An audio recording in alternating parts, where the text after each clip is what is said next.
Hey, everybody. Welcome to the Fractured Focus reaction to Season 6 of Game of Thrones. I'm one of your hosts, Ben Gordon, and coming in live from the great state of Nebraska, the person who himself is finally just watching Game of Thrones. You just started about, 3 or 4 months ago? It seems like it at this point, yeah. Mr. Matt Swinehart has finally jumped into bed with Game of Thrones. He loved it every bit as much as we told him that he would. Thanks to all of you that have been watching the reactions to those. I know it's kind of funny that they are like up to 6 years delayed from when some of the seasons actually came out. But that's the cool thing, is there's a whole bunch of people that still haven't seen these. And so thank you to all of you that watched all of the previous seasons' reactions. We got a lot of hits off of that stuff, and we got a lot of requests to get more of these things individually on a per-episode basis. And, of course, Matt and I don't have the time to do that. It takes a lot of work and editing and green screen and all that kind of stuff for us to do that. But maybe when Season 7 rolls around here in a few weeks, we might be able to do that just on a, maybe just do it right after it airs or something. That might be easier, just because they're going to be airing every Sunday night, and then we could squeeze it in there. But, Matt, Season 6, you finally made it through. To catch our viewers up, I believe that when Season 5 ended, and obviously the biggest thing at the ending there is Jon Snow died, you weren't very happy, like how nobody was.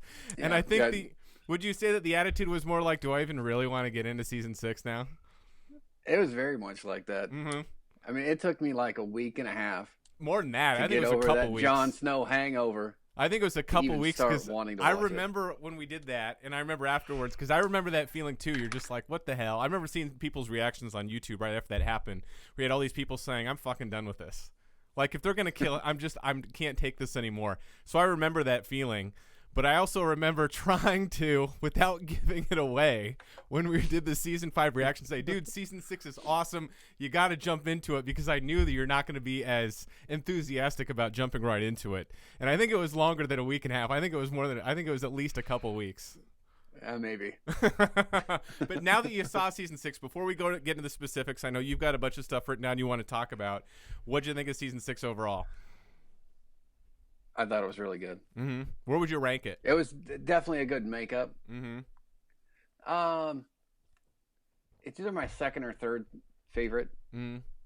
Fourth being my favorite, and I really like the first episode or the first season. So it's kind of tough. Like one and six are kind of battling for second. Mm-hmm. Yeah. No, it was. I mean, a lot of big stuff happened in this season. It's probably the most. And I think I agree. Everybody's got their own perspective on what's their favorite seasons. I don't know what I'd even call mine anymore, to be honest with you. I love the season with the Red Wedding just because they're on their stride, but I don't know. You could make arguments for all these seasons. But one thing I don't think people could dispute is Season 6 is just very epic. So many very big things happen in that season. But you got a bunch of notes. Let's go ahead and go through the stuff that you want to talk about, because you're the one that finally got to see this. I guess with me, I mean, I finished watching it a couple of weeks ago. Mm-hmm. I know our schedules just didn't work out to do the reaction. It's also fun to tease our viewers, and it's better to leave them wanting more. Like Nintendo. Yeah, exactly. No, I really liked it. Overall reaction, I mean, where it ended is definitely setting up for something huge. Uh-huh. The Battle of the Bastards. Seeing Ian McShane in there, and the return of the Hound. Yep. I mean that was pretty awesome. And I guess obviously Cersei's definitely taking over, at least herself in a way. Let's go ahead and delve into these more as you go through them. Let's just go through them. Let's start the first thing that you talked about, the Battle of the Bastards. How cool is it that even though we see by now, after Season 6, a number of battles that are pretty big in scale, they're all different. Yeah. It's not just the same, a bunch of guys with swords and shields. I mean, this battle was freaking awesome. Yeah. Yeah, from a production standpoint, it's just kind of surprising how well they could do it. On a TV budget. I mean, I know they got a huge budget, Yeah, but still. It's just one of those things. They've really blurred the line between epic movie and TV show. I mean, this is crazy. They did. And I mean, even down to the end, they captured Ramsay. Mm-hmm. I mean, just to a T. Like, that character continued. Yeah. All the way to his death. Yeah. With him kind of provoking Jon And then obviously when he released Rickon out into the field, shot him with the arrows. Definitely that mastermind aspect of it definitely played out well for him. But the way he ended was awesome. Yeah, I was going to say, wasn't that cathartic? It was. I think I texted you right when it happened. Yeah, watching Jon Snow after everything they went through, and just when you think, hey, they're finally about to declare victory, Ramsay does one more just total asshole move and kills the giant. And then Jon basically almost beats him to death and then looks at Sansa and knows that he's really got to give this death to Sansa because she probably needs it more than he does. Yeah. Yeah, and then I love what she did with it. Yeah. Putting him in there, I mean, it was just like you knew he was fucked. Oh, my God. And it was great. Isn't it almost weird how, like, you'd think by now you could at least see some stuff coming, and they keep throwing. I never would have guessed we would have saw Ramsay meet his end by like his own fucking dogs. It's poetic, though. Yeah, it is. I mean, they are good at capturing those things, but they don't telegraph. They kind of do, but you never catch it. I don't understand why they keep throwing out hints of what's going to happen. But I still have, after 6 seasons, I haven't been able to pick up on it where I can see it. It always feels like, oh my God, that's so cool. Then if you rewatch, you're like, oh my God, they totally telegraphed what was going to happen. I don't understand how he can do that so well, and that's so hard to see on TV and in movies. Yeah, and maybe it's that lag between. Could be. Because there's not a continuous thing. It's not like a movie where you can start picking things up. Yeah. No, but it was good to see the Boltons gone. Oh, dude. And when there was here's one of my favorite parts from that episode, and probably one of the biggest in the series, and it's going to seem small and weird. There's no musical score. There's no background music. You just watched the fight come to an end, and there's about 30 seconds of fighting and just cleaning up, and then all of a sudden there's that long shot of the Wolf Sigil banner just coming down. Yeah. And knowing that they got Winterfell, the Starks are back in Winterfell, where I just got fucking goosebumps from that. Something that small I thought was just so surreal. Yeah. Well, and then the events that followed, naming Jon Snow King of the North. Yeah. Was pretty awesome. You see that coming? I don't know. I guess yes. You could let me rephrase. You could kind of want that for Jon. It wouldn't be unreasonable for it, but I never would have projected that to happen.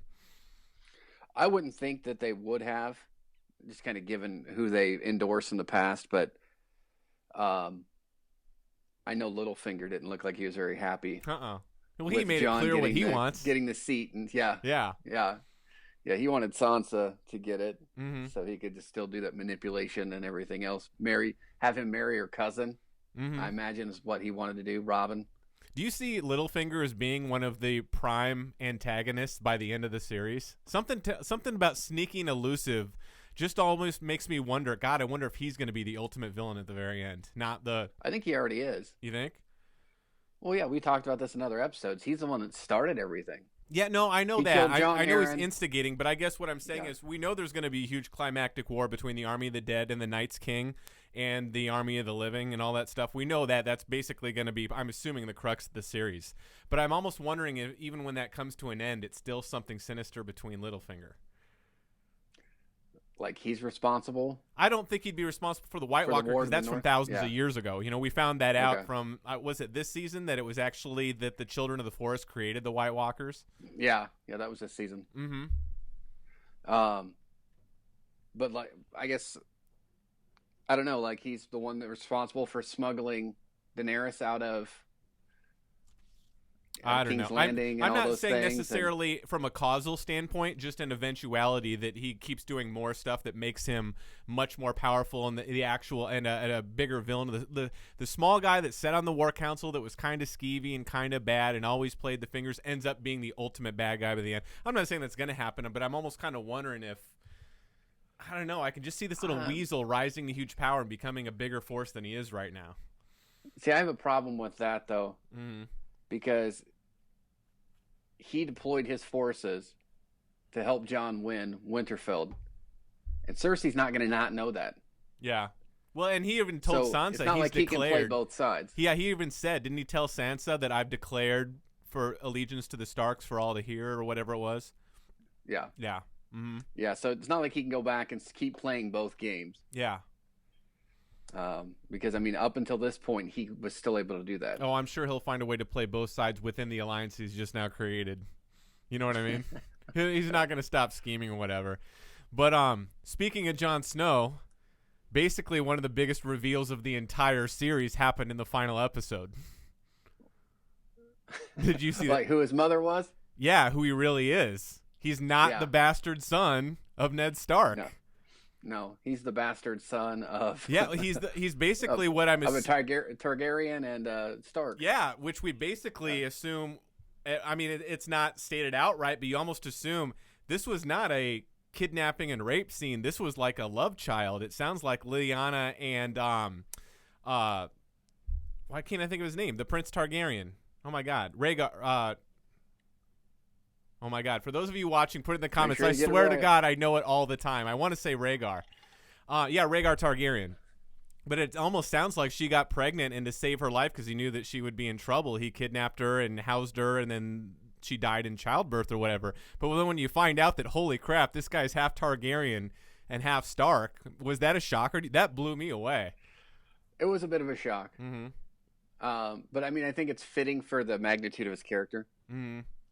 That he's that kind of interwoven in the story. Yeah. He's not just that bastard that Catelyn could never love. You know, when you know the series is called, the books are called A Song of Ice and Fire. Doesn't that just kind of scream Jon Snow and Daenerys Targaryen? You think? You know? So what do you think's going to end up happening? He's going to be the king of the north and she'll just be the queen of everything else? I could see that happening. Well, as far as for how it ends? Yeah. I don't know. Or I wonder if he's going to end up giving his life for, but I don't know. It almost, God, I have no idea. It's tough. Uh-huh. Well, okay. I mean, is Jon Snow fireproof? I don't think so. I guess we don't know yet, do we? I don't remember. I don't recall ever seeing him burned, but I don't think he's got the powers of a Targaryen like, or some of the Targaryens like Daenerys has. I think that's a very rare thing that only she has. But let's go ahead and jump over to Daenerys while we're on the topic. How'd you like her arc this season? It was well played out. It was good to see more of that commanding. Sorry. And then like when they took her to the Dothraki camp. Mm-hmm. And things looked like they were just going to suck. I wasn't pumped about that at first. I was like, no, what she did was awesome. It was really cool. Burn that shit to the ground with them in it. I was like, wow. She took over an entire Dothraki horde of tens of thousands of troops and just did it in one action. Yeah. Well, walking out of a burning building naked will do that. That's true. Yeah, that was really cool. And then coming back and watching her just really, how cool is it finally after 5.5 seasons to get to watch these dragons do what you've wanted to see them do? Oh yeah. Uh-huh. Oh yeah. Yeah. And that scene where they were meeting with the siege guys. Yeah. The Sons of the Harpy or the Masters from the other towns or whatever. Yeah, the Masters from the other town. Mm-hmm. And that was just awesome. Mm-hmm. I mean, Tywin. It's Tywin. Tyrion. Sorry, I'm blanking on these too. No, but just the way that Tyrion was talking to him was awesome. One of my continuous moments for him too. Yeah. I mean, he's just great. I love Tyrion so much. I remember when she first comes back and the city's under attack, and his first words are stutteringly, "Despite appearances, the city's on the rise." It's like all you're good for is like talking and scheming or whatever, and he goes, "And drinking." That character is so awesome, and I like the way that he gets to interplay with these characters as much, if not more, than what we saw him do, even when he was playing Hand of the King back in Westeros. Well, yeah, because they're not constantly talking down to him. Mm-hmm. Yeah. Yeah, he actually has more respect. It's a little bit different, yeah. Yeah, that's true. Yeah. That's a good point.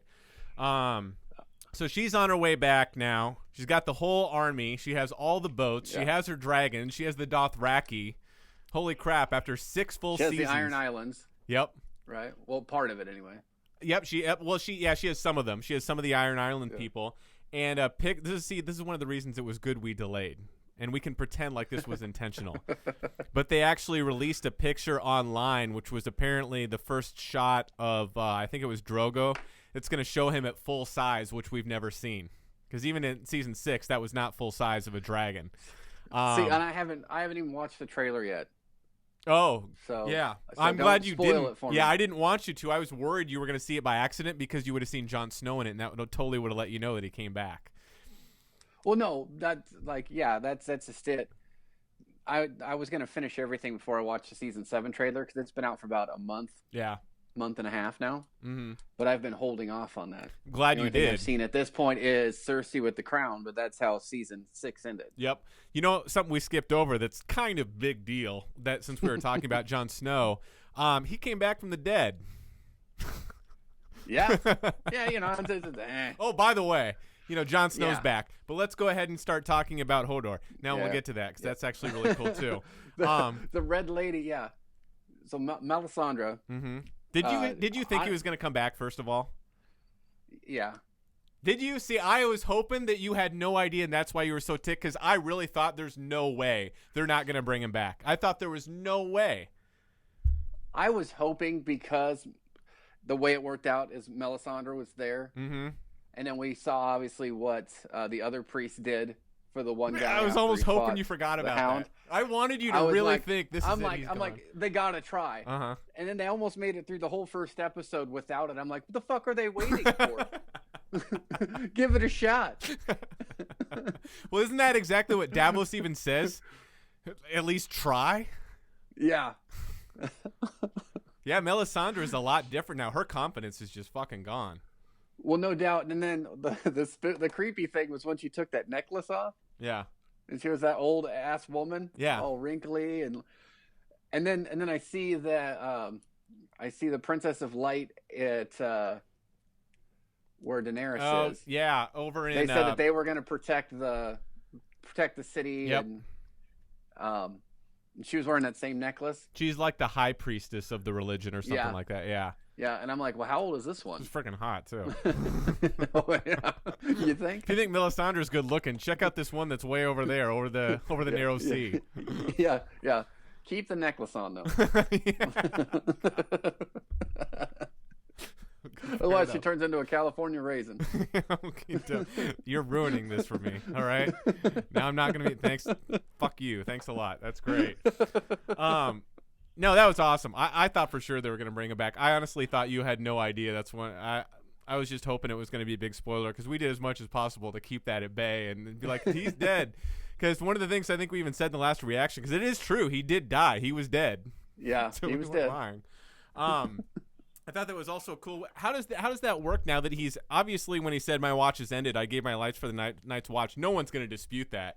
But what about all the people outside of Castle Black that wouldn't believe that he died and come back? Wouldn't they call him a deserter? Well, I guess Ramsay did even say that right before their fight. He said, we'll brand you a deserter. But it seems like nobody else seems to care. Nobody else has been there to dispute it at this point. Yeah. I mean, obviously, they went to some of the other places. They went where Mormont's from. Mm-hmm. Bear Island. I can't remember what that. Okay, yeah, they went to Bear Island. Mm-hmm.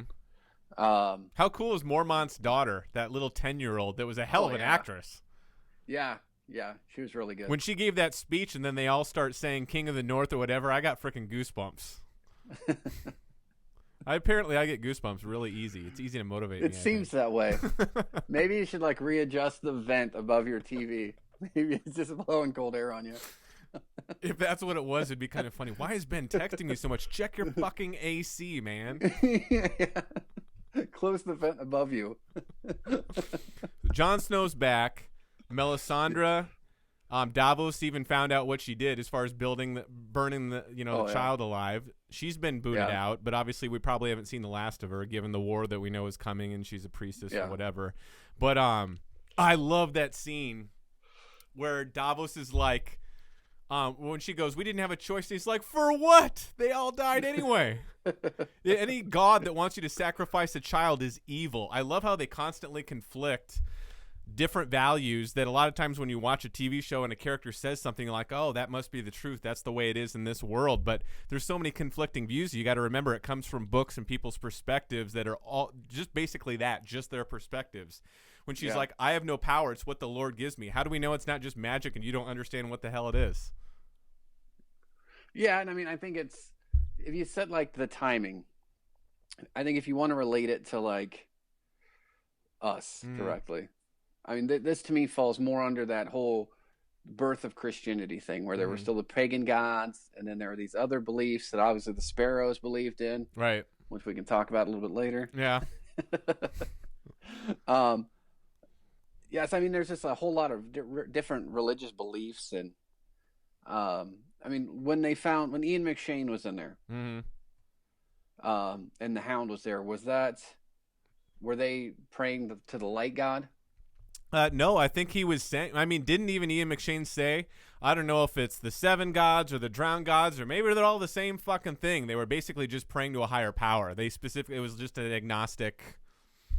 Okay. Yeah. Yeah, because I can remember if they called themselves like the people of the light or. Yeah, I'm sure they gave themselves a unique name, but I think the fact that he went into such a detailed speech about how he has no idea what to believe, but just that there is something more, there is something, a higher power or whatever. By the way, did you expect to see the Hound come back? Was that a pretty cool opening scene? I did not. I did not expect that. That was pretty cool. To my knowledge, it makes me wonder, who does he hate that much? Uh-huh. That he lived for 3 days with those injuries before being found. I just think he's a tough motherfucker, man. I mean, that's just he's the brother of the mountain. The mountain, you know what I mean? One of the things that I loved about that is, to my knowledge, and for those of you watching this, let me know in the comments if this is not the case. Besides the first episode of the first season, this was the only episode, I believe, where they showed a scene before the opening credits, because you got to see a guy chopping wood, and then it pans up and you see it's the Hound and he's still alive, and then they cut to opening credits. That just gave it a lot of gravity. That, by the way, there was one other. Was there?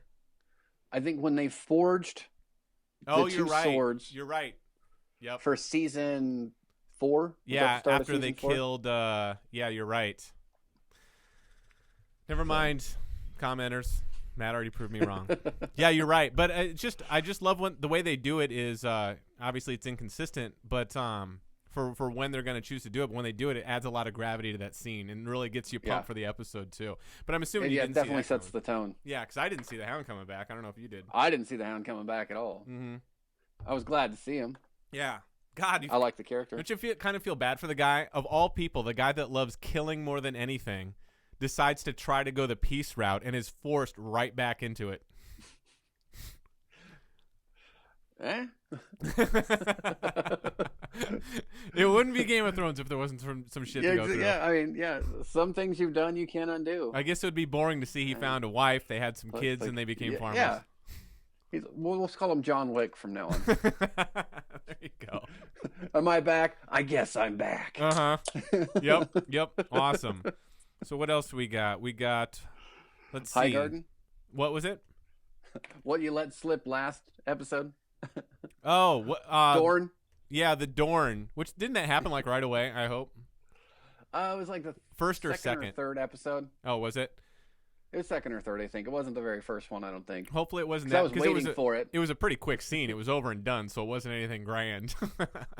Yeah, and there really hasn't been anything from it since. I think the only thing after that is one of the final scenes of the last episode of 6, when Varys shows up to help form an alliance with Dorne and the Queen of Thorns from High Garden and says fire and blood. And I think that was the whole purpose. Is you guys hate the Lannisters? Great, join our side and fight with Daenerys. Yeah, maybe. I think that's the last scene. I must have missed that. Yeah, I think that's the last scene that we saw. Let's see. Sansa got some definite revenge. How cool is that scene when she goes up to when she gets into Castle Black though, and then she sees Jon, they hug, and we realize it's been years since they've seen each other, and they've both gone through so much shit. Yeah. That's actually the first time we've seen two Starks have a reunion since they all died in season 3 at the Red Wedding. Isn't it? Yeah, I'm just trying to think. That's the first time that they've been together since Jon left for the Night's Watch. Since Jon left, yeah, and since they went to King's Landing. Yeah, yep. And they don't even know. I mean, even then, yeah, he hasn't. Bran has seen him from a distance, or through the eyes of an animal. Right. He saw Rickon from across the field. Mm-hmm. At least they know Arya's alive because Brienne of Tarth told Sansa. Yeah. Yeah, and Arya. Yeah, we may as well go into her arc because she kind of had a big one. Yeah. She did. I mean, that was pretty badass. Uh-huh. I mean, I didn't know how it was going to turn out with Jack and Haddah giving her a second chance and everything. Mm-hmm. But that was cool. He blinded her. Yeah. She learned how to fight blind. And then she just took it to that girl. And did you see that coming? Because does that girl exist? Well, let's say there was an entity that did, and she usually took that form. Okay. Maybe it was the original one, maybe it was. I'm assuming it was because Arya is still Arya, you know what I mean? But who knows? Mm-hmm. But that's another thing. How cool is that when she just she's wounded, she's about to die, she knows she's going to lose a fight, but I'm going to go ahead and flick off the candle. Now we're fighting in the dark. I've got the upper hand. I'm like, God, They set that up all season long so well, and I didn't see that coming. Yeah, didn't even see it. Yeah, it didn't even dawn on me until after it happened. Mm-hmm. I'm like, well, yeah, she probably won that fight. Yeah. Uh-huh. When there were times when I watched season 6 where I felt like her constant training and getting beat up and being blind was dragging on.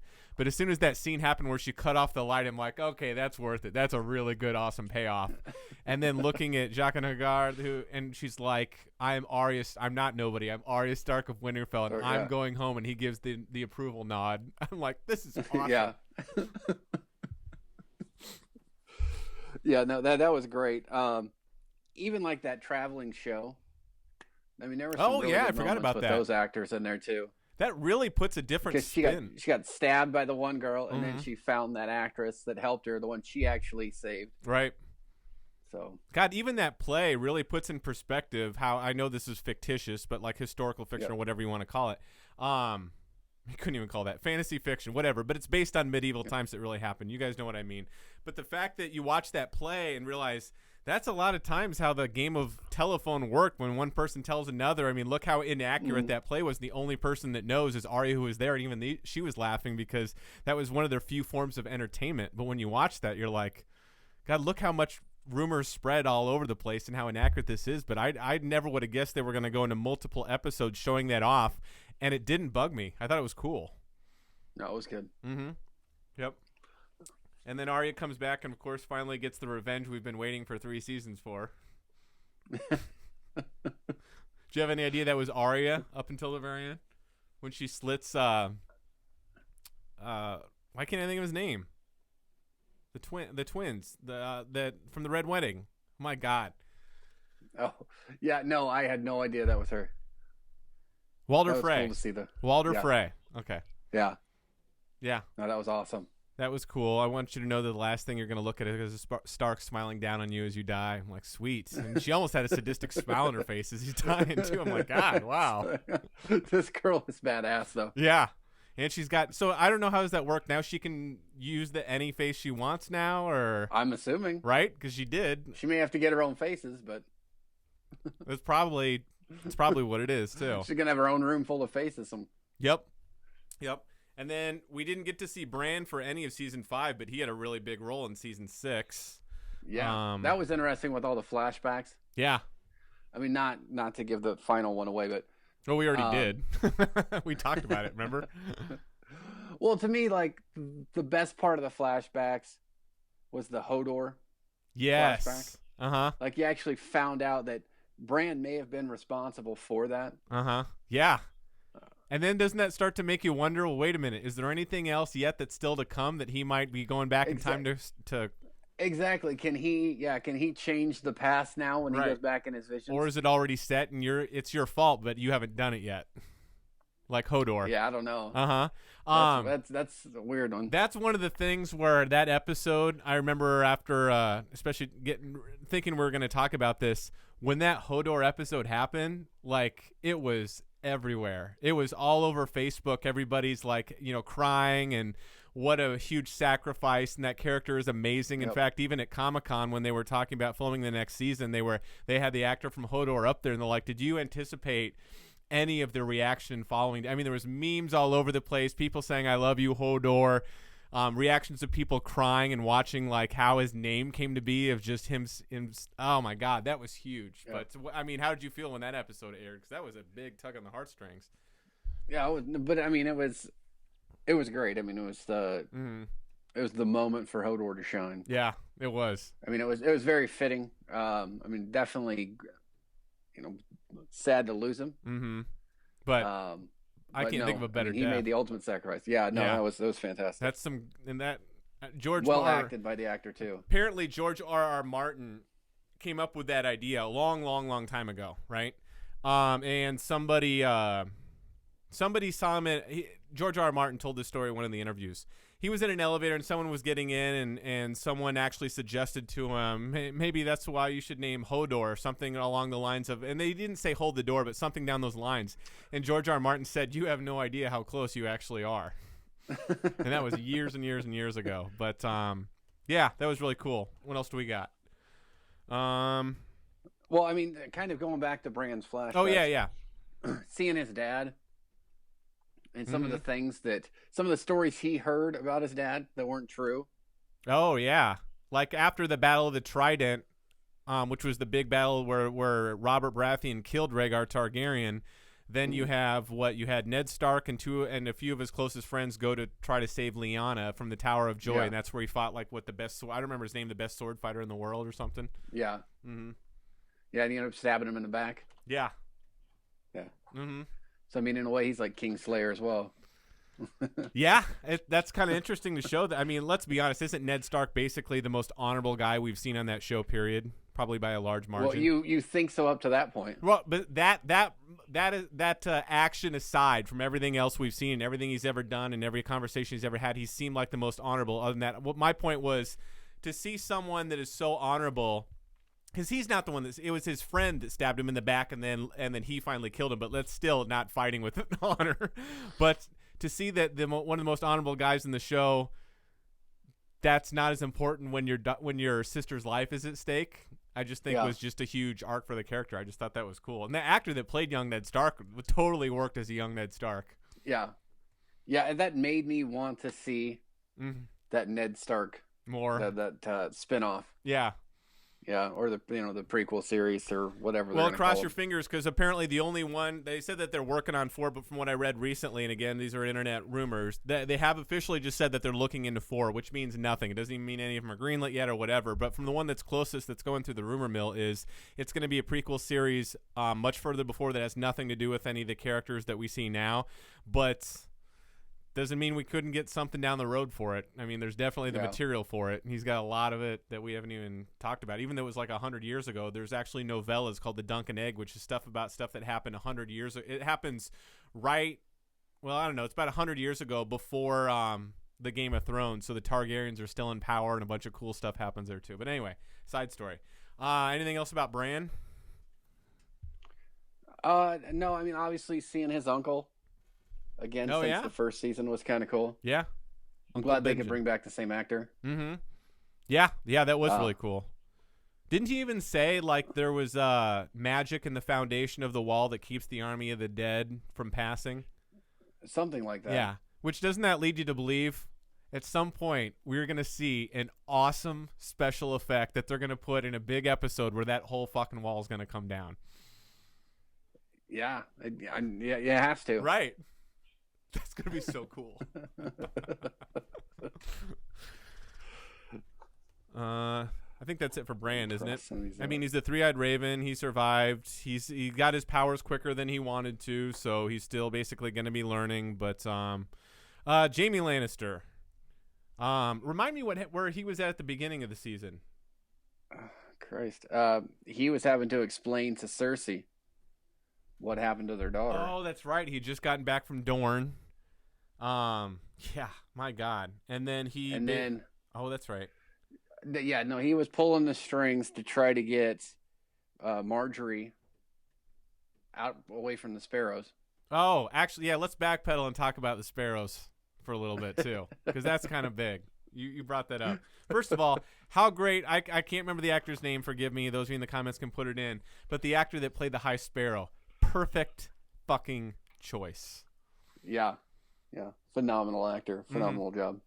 He becomes... I can't even say fanatical, because he's never a bad guy. He doesn't ever seem out for power, but for some reason, maybe it's just the show's nature, by the end you kind of want to like just rip them all down, even though he's like the a really good guy. Yeah. Well, it's just kind of one of those things like he's not willing to accept flaws, Right. but we kind of all have them. And it's almost that too purity where you feel like he's judging you the whole time. Uh-huh. And I don't know what it is. But no, I was kind of that way. I'm like, this guy's got to go down. And I'm not, I'm not a Lannister fan at all. Right. But but it's kind of like these guys have, especially, I think you know what it is, less the High Sparrow and more all the thugs that like cut the stars into their head with the chains and the bats. Because I'm looking at these guys that are being like basically military and thinking, you're not fucking righteous. You enjoy beating the shit out of people, and you have someone that'll tell you it's okay. That's it. And I want all you fuckers to go down. Yeah. Yeah, I like their confrontation with the mountain. Yeah. Isn't that cool? when Cersei says, God, I love her, I choose violence. I'm like, fuck yeah. That was really cool. Yeah. Just seeing that guy stick that thing in his chest. He doesn't even move. And he's just standing there. He's like... Picks him up, and then didn't he like rip his jaw apart or something? I think, he did something brutal. Uh-huh. He set the tone so much that the other guys were like, we'll be back later. Come to think about it, I think I hear my mom calling. Yeah. God, you know what? I totally forgot. We left the fire on back home, so we got to go ahead and take care of that. What's that? I think that's the High Sparrow calling us back. What? Yeah. Okay. I got to run. To go somewhere else. So you don't go anywhere. I'll be back. What another perfect example of how Cersei always seems to be the instrument of her own destruction. She has created all these problems. She created putting Marjorie in there in the first place. She created the High Sparrow to begin with and gave him power. No. She's like her own fucking worst enemy, and then she blames everybody else. Mm-hmm. Yeah. High Sparrows came to power. Sorry, go ahead. Yeah. No, she's definitely done that. But then I like the exclamation point she put on the end. Oh, yeah. She blew up the fucking thing. What was that, like the church or? Yeah, well, that was the Sept of Baelor. Yeah. Yeah. Uh-huh. Blew it up. Did you see that coming? Fire. Not really. I didn't. That caught me off guard. She's sitting there getting all ready and stuff like that, and then they're doing the thing. And I even expected him to come back and try to get her. I'd even done more research at that point. Like, I love going into the Song of Ice and Fire wiki, you know what I mean, and looking up stuff when they bring it up, which always leads to more links you can click on that take you to other places, because you can get into this lore of Westeros that is way bigger than what they can get on the TV, so I've gotten addicted to that stuff. But I remember reading so many different references, both in the show and more so from the wiki that comes from the books, about how when you hear, and I still can't remember his name, the guy that's basically like the mad scientist who's taken the role of the Maester for Cersei, that brought the, right?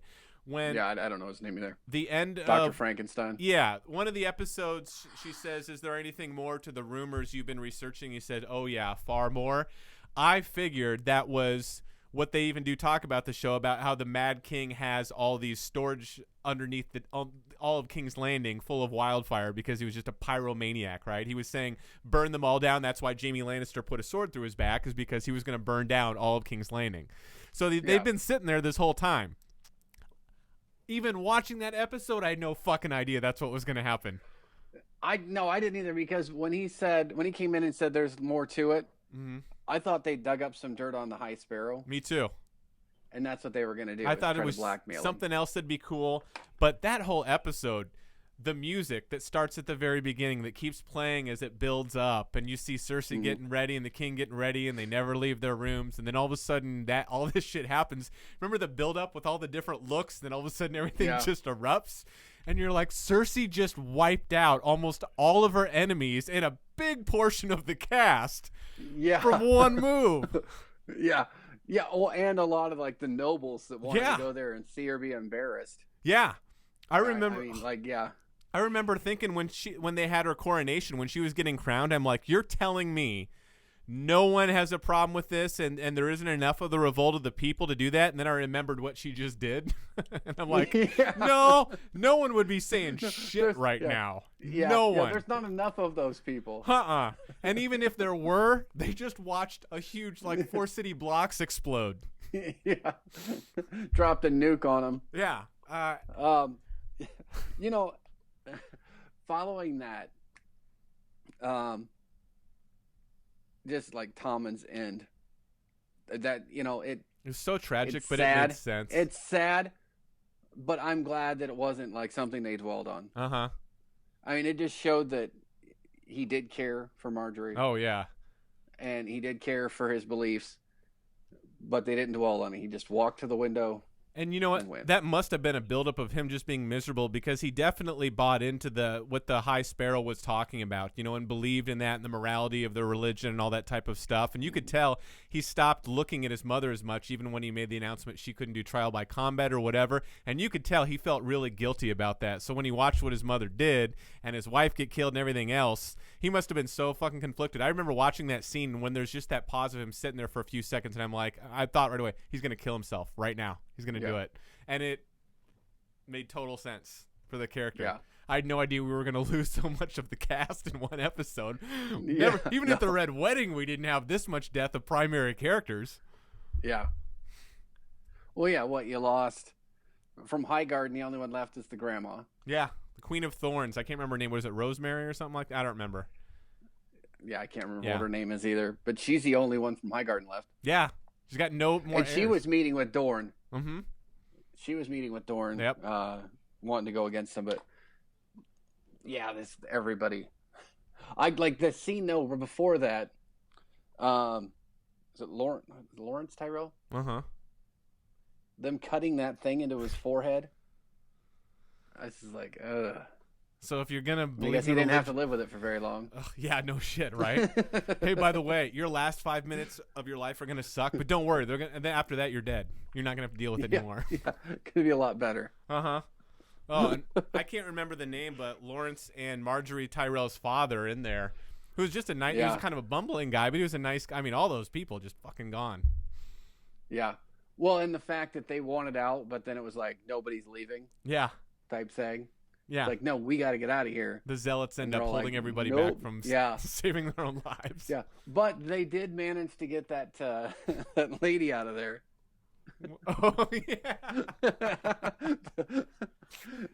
The walk of shame lady. Don't worry. We're going to save you from that horrible death. Yeah. Well, that horrible death. What were we talking about that in the season 5 reaction about how don't you just kind of want to get a cathartic... Yeah, and boy, I said that. I said that lady's not gonna last long. And apparently she's going to last a little longer. Yeah, a little longer than I thought. When Cersei goes, "Oh, you're not gonna die for quite a while, Sir Greg." Yeah. This is your new god. It's like, wow. This is probably terrible that we're laughing at this, but whatever. It was so cathartic. Yeah, and then she walks out of the room and locks the door. Sir Gregor takes off his helmet. She goes, confess. Or no, shame. Shame. Shame. Yeah. Yeah, we got everything we were hoping for after season 5 as far as that goes. That probably makes us bad people, but whatever.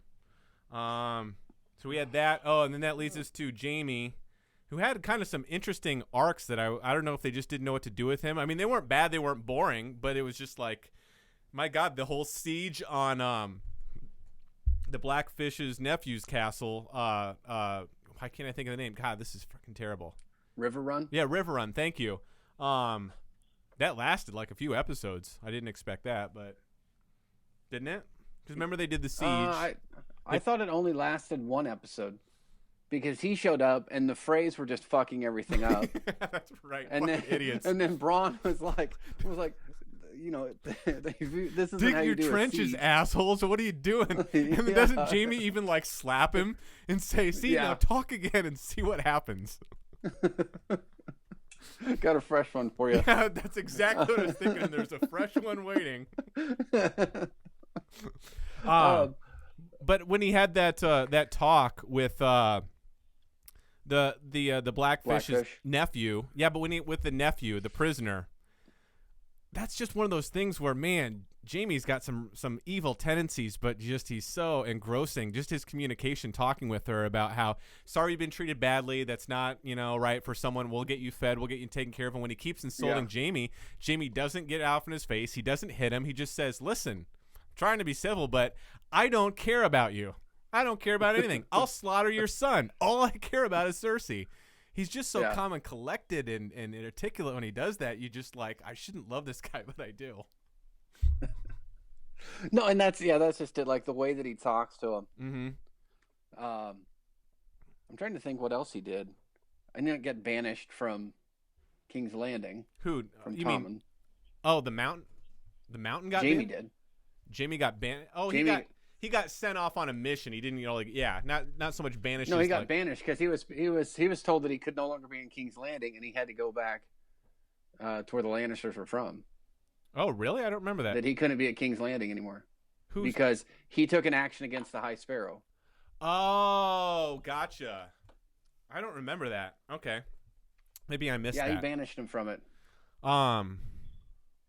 Okay, well, regardless, that was kind of interesting to see him come back and be like, Septa Baelor's gone. I'm curious, what are your thoughts about, like, what's that first conversation going to be between Jaime and Cersei when the first thing he sees is walking in as she's getting coronated? I don't know. It'll definitely be interesting because all their kids are dead now. I was going to say, by now, wouldn't you think at least part of Jaime is, first of all, they're going to do is, the first question he's going to ask her is, okay, what did you do? Followed by, where's our son? How are you the queen? I don't know if those questions are going to come up. You don't think so? I mean, he blindly loves her. Jaime is in love with Cersei. That's just it. I mean, like, after what she did, I can't remember what episode or what season it was, like season 4, when he got back. Mm-hmm. Like, it's like that moment that he had where he could have rejected Cersei after she just treated him like shit. Yep. And he didn't. And he didn't. Mm-hmm. So I think whatever happens, Jaime's going to be right there by her side. I mean, they're definitely nailing that home that no matter what, he loves her. Even his speech he gave to the Blackfish's nephew, who I can't remember his name either.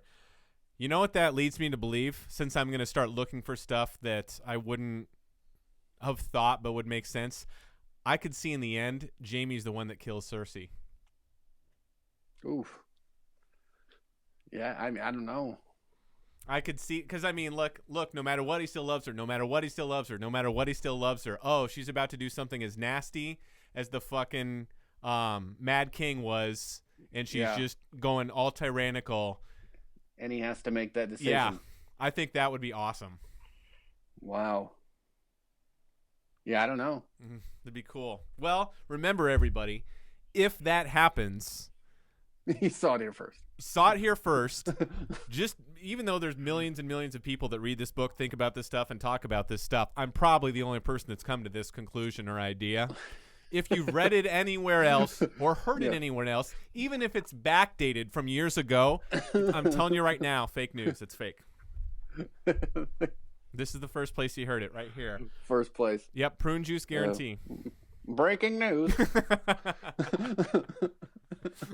Well, what else? Did we have anything else? Is there anything else we missed on? I mean, when you get right down to it, go ahead. There was a ton of stuff that went on. Obviously, Sam to the Citadel with the sword, with his family sword. Yep. How cool is that to finally see Old Town in the Citadel? How cool is that? Especially for a structure like that at the time. That was awesome.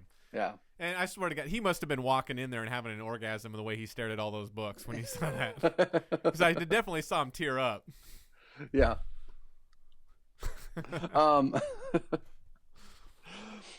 No, it'll be interesting if he actually runs into his father again. Yeah. Because he did kind of bitch out. Could. I don't know. I mean, maybe, and I don't know how much attention they gave to that in the books, because remember, at this point, the show has diverged from the books because the books haven't got up. The show has surpassed where the books are.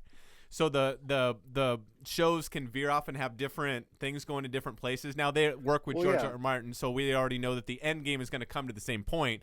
But there's some people that are dead in the books that are still alive in the show, and vice versa. So I don't know myself, and those of you that comments can let us know if that confrontation. between Sam and his dad I think even his happened. dad was a war hero or something. Yeah, but what I was saying is I don't even know if that happened in the books or if that's something that just happened on the show. So I guess I don't know if it's going to come to a moment where it needs more confrontation or if that was a one-off. He took the sword, they'll use the sword for the war or whatever. I don't know.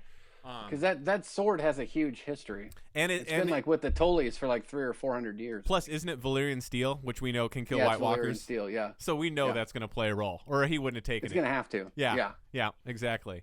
Sam, yep, that was a cool role. We didn't see as much of him, but that was definitely cool to see. What else? You got anything else written down? Flashbacks, Tommen. All right. No, I mean overall, I really did like the season. Oh, dude, epic! I mean, let's count the epic things. We lost shitload of cast members in in a few minutes. Yeah. Well, the Starks came back strong. Starks got Winterfell back. I want to just scream that from the rooftops because that felt so good. After the end, because I remember at 5, I'm like, are any of them even alive? Yeah. But no, I mean, they're back strong. You got Bran, you got Arya, Sansa, Jon. Watching the opening credits for the episode after Battle of the Bastards, where they show all the allegiances, the houses, build up and stuff, seeing that the sigil back on Winterfell of the wolf, I was like, fuck right. Yeah, instead of the Flay Man or whatever. Yeah. Oh, God, that was awesome. We had Jon Snow come back from the dead. We had the Battle of the Bastards. We had Daenerys riding dragons, destroying an entire fleet. And this all culminated with finding out that Jon Snow is the son of a Targaryen and not the bastard son of Ned Stark, as Daenerys brings her a huge army across sea. I'm kind of pumped for season 7. Yeah, I'm pumped to see the trailer. Well, that's a perfect segue. As you know, for the last few reactions we've done for seasons, we've always ended with the trailer. So what do you think? Should we start doing some individual reactions as season 7 starts to air in July? Oh, yeah. They'll be quicker because they'll be one episode at a time. Yeah. So since they'll be quicker, shorter, maybe we can just do it every Sunday night after they air. We'll just start doing that. Yeah. So for those of you, and now remember, we're doing this for all of you that asked, average, I was going to say average 20 viewers, but when it comes to these Game of Thrones stuff, we always get into the thousands. Yeah, so we do pretty well. Yeah. So thank you for those of you. We do appreciate it. Thank you. Yeah, absolutely. And if there's anything we missed, please feel free to let us know in the comments. We will start doing actual reactions on a per episode basis and get them up. Hopefully the night of, we'll try to get them up as quickly as we can as season 7 starts to air. Don't forget you can watch regular episodes of Fractured Focus every week where we talk about everything from geek culture to nerd news along with random topics for discussion. You can always check us out at youtube.com/fracturedfocus. But to end this segment, here is the trailer for Game of Thrones Season 7. Take a look. Season 7. Enemies to the east. Enemies to the west. Enemies to the south. Enemies to the north.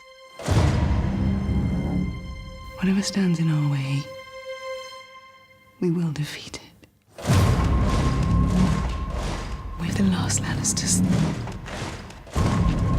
The last ones who count.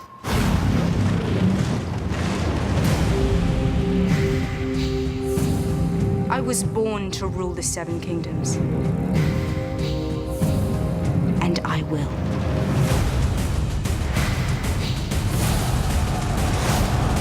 The king in the north! Your father and brothers are gone, yet here you stand. Last best hope against the coming storm.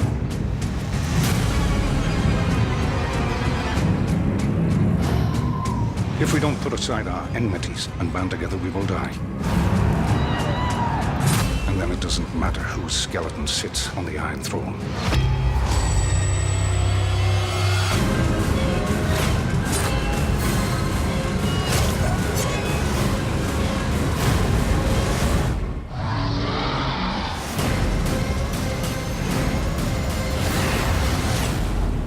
The Great War is here.